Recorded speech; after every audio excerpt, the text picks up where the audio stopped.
Prior to becoming a mediator, I was a commercial and business law litigator and a general counsel at different points in my career.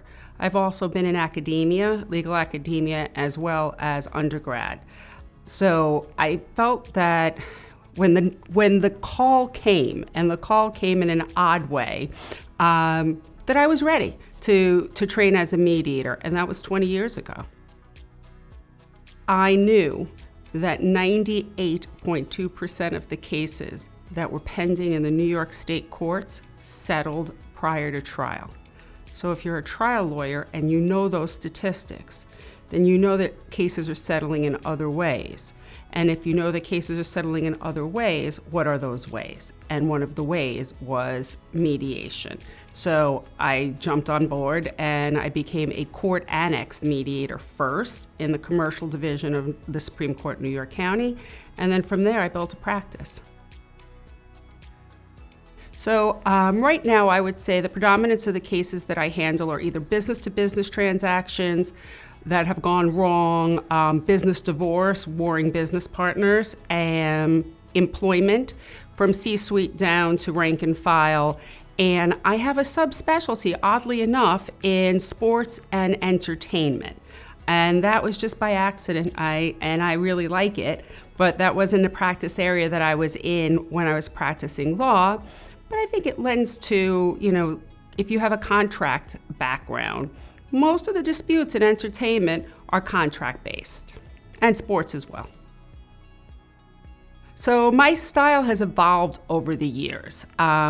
Again, I'm from New York City, and for better or worse, mediation on the coasts tends to be more evaluative than facilitative. But I trained initially as a facilitative mediator, and I did that for years. Then I went back and trained as an evaluative mediator, and then I went back and trained as a transformative mediator. So what I tell folks is that I first explain the distinctions between those three types of modalities, and then I say I employ different aspects of them at different points in the mediation unless they tell me not to.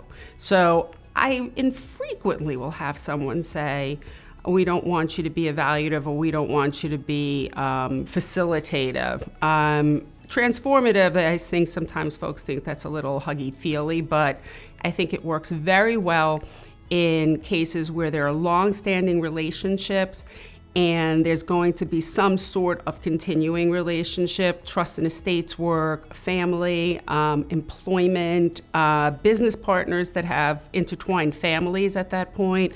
So I think transformative works very well with that. I don't measure my success as a mediator or as a human, basically, based on anyone else. I measure it against myself. And if I'm getting better at what I'm doing, if I still enjoy what I'm doing, if the phone is still ringing, if I still have a spring in my step, I'm doing well and I'm a success. Oh my goodness, lots of stuff. I like to travel. I just took up knitting. I'm terrible. Well, I need the 10,000 hours on knitting, but I love it and I'm doing it. What else do I do? I cook a lot. I like to entertain. I like theater. I like music. So I read a lot. And I very much am a people person, so I like to spend time with my people.